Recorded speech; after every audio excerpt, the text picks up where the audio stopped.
तो hello dear student, कैसे हैं आप लोग। उम्मीद करते हैं कि आप लोग बहुत बढ़िया होंगे। तो आज का टॉपिक है संज्ञा। तो आज हम लोग पढ़ने वाले हैं संज्ञा। आइए इस क्लास में लोग संज्ञा को समझते हैं। तो हम लोग का टॉपिक क्या है? संज्ञा, ठीक है ना। तो संज्ञा किसे कहते हैं? किसी व्यक्ति, वस्तु, स्थान, भाव आदि के नाम को क्या कहते हैं? संज्ञा कहते हैं। मतलब कोई भी व्यक्ति हो गया, कोई वस्तु हो गया या कोई स्थान हो गया, उनको क्या कहते हैं हम लोग? संज्ञा कहते हैं।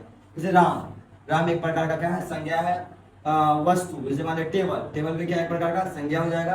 तो आइए हम लोग पढ़ते हैं आज संज्ञा के बारे में। तो संज्ञा को जो है 5 भाग में बांट दिया गया है। पहला है जातिवाचक, दूसरा क्या है व्यक्तिवाचक, तीसरा क्या है समूहवाचक, चौथा भाववाचक और पांचवा क्या है द्रव्यवाचक। संज्ञा कितने भागों में बांटा गया है? तो 5 भागों में बांटा गया है। क्या क्या बांटा गया है? जातिवाचक, व्यक्तिवाचक, समूहवाचक, भाववाचक और द्रव्यवाचक। ये पांचों टॉपिक के बारे में जो है हम लोग आज बहुत बढ़िया तरीके से पढ़ेंगे और क्लास में ही समझेंगे। बहुत कम समय में समझ लेंगे ताकि एग्जाम देने हम लोग क्या हो, आसानी हो। इससे 1-2 प्रश्न एग्जाम में आता ही आता है।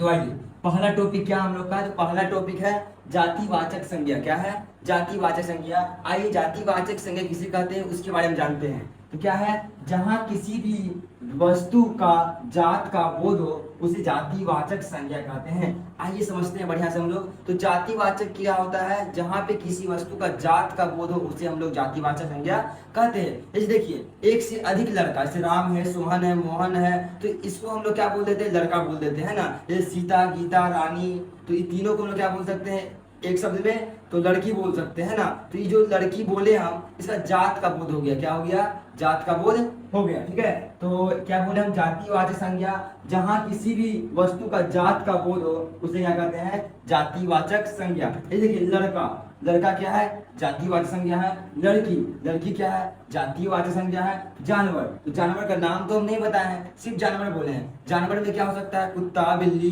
भैंस, है ना, ये सब जानवर है। लेकिन इसको एक बार में क्या बोल दिए? जानवर बोल दिए। तो जानवर जब बोल दिए हैं तो क्या हो गया हम लोग का? जातिवाचक संज्ञा। जहां पे हम लोग अनेक शब्द को एक शब्द में बदल देंगे। जैसे क्या होता है? जैसे हम बोल सकते हैं जानवर, पक्षी में क्या हो गया? तोता, मोर, है ना, और कोयल, तीनों क्या बोल सकते हैं? लोग पक्षी बोल सकते हैं। तो पक्षी भी एक प्रकार का क्या हो गया? तो पक्षी भी एक प्रकार का जातिवाचक संज्ञा हो गया। अब नेक्स्ट पढ़ते हैं हम लोग क्या है? व्यक्तिवाचक। आखिर में व्यक्तिवाचक क्या होता है? तो व्यक्तिवाचक को भी आसान तरीका समझते हैं हम लोग हैं। तो व्यक्तिवाचक संज्ञा क्या होता है? जहां किसी भी वस्तु का एक होने का बोध हो उसे व्यक्तिवाचक संज्ञा कहते हैं।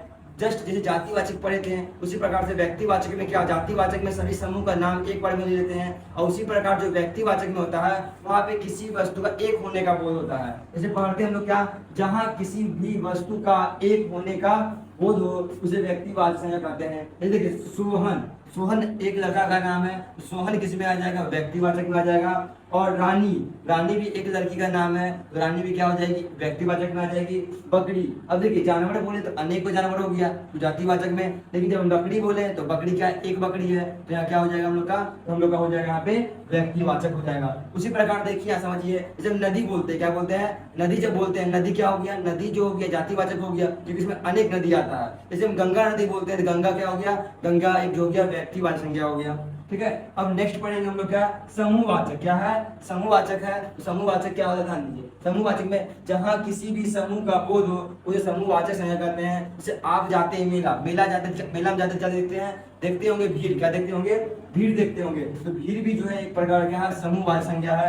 उसके बाद चाबी का गुच्छा, चाबी का गुच्छा में एक चाबी नहीं रहता, एक से अधिक चाबी रहता है। जहाँ पे एक से अधिक कोई चीज रहता है उसको क्या बोलते हैं हम लोग? समूहवाचक संज्ञा बोलते हैं। उसी प्रकार से क्या होता है? मेला, मेला में भीड़ रहता है, एक से अधिक लोग आता है, उसको क्या बोल सकते हैं हम लोग? मेला बोल सकते हैं। जहां भी एक से अधिक लोग रहे या एक से अधिक कोई चीज रहे उसको क्या बोलते हैं हम लोग? समूहवाचक संज्ञा। अब हम लोग आगे पढ़ने वाले हैं भाववाचक। क्या पढ़ने वाले हैं? समझते हैं भाववाचक संज्ञा के बारे में। तो भाववाचक संज्ञा क्या होता है समझिए।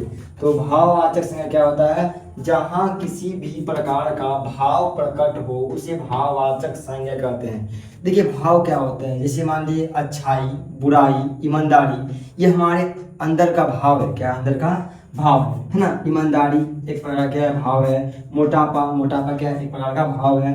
अच्छाई, अच्छाई भी क्या एक प्रकार का भाव है, ठीक है। आदि और सी बहुत चीज होता है जो भाव होता है ना, जैसे मोटापा, पतलापन, ये सब क्या है? भाव है, ठीक है। आगे आते हैं। तो फिर नेक्स्ट क्या है? द्रव्यवाचक संज्ञा। क्या है? द्रव्यवाचक संज्ञा। तो जहां किसी भी प्रकार का द्रव्य पदार्थ का बोध हो उसे द्रव्यवाचक संज्ञा कहते हैं। ठीक है। ये देखिए सोना, चांदी, पानी, तेल, ये जब क्या हो जाएगा द्रव्यवाचक। देखिए जितना भी आभूषण होता है, आभूषण मतलब क्या होता है, जितना भी ऐसा पदार्थ होता है जिससे क्या बनता है, गहना बनता है, ऐसे नथिया है ना, मनटीका, कनवाली, ये सब आभूषण होता है। क्या होता है, आभूषण होता है। तो जितना भी आभूषण बनने वाला पदार्थ होता है वो क्या बोलते हैं हम लोग, द्रव्यवाचक बोलते हैं। क्या बोलते हैं उसको, द्रव्यवाचक। ये देखिए सोना, सोना से भी सामान बनता है, चांदी से भी सामान बनता है ना।